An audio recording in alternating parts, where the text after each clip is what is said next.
ప్రతి ఒక్క జీవికి మోక్షం ఉంటుందమ్మా. హ్మ్.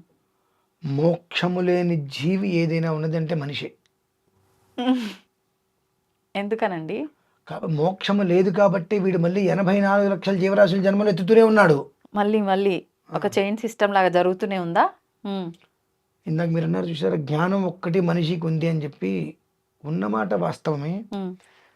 ఉన్నదన్న విషయాన్ని గ్రహించుకోలేక హ్మ్. అజ్ఞానమే జ్ఞానం అని చెప్పి ఆవేశమే ఆయుధంగా హ్మ్. మార్చుకొని లోభగ్రస్త హృదయమే విశాలమైన హృదయంగా పెట్టుకొని హ్మ్.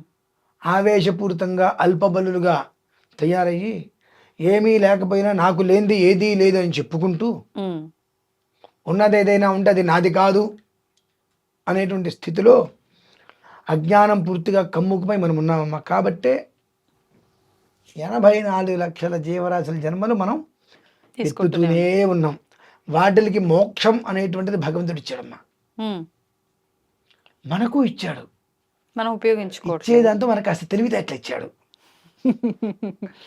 హ్మ్. మనుషులం కదా మనం. కాబట్టి మనకు మానవ జన్మతో పాటుగా మతిమరుపు అనేటువంటిది కొంతమందికి ఇస్తే, హ్మ్.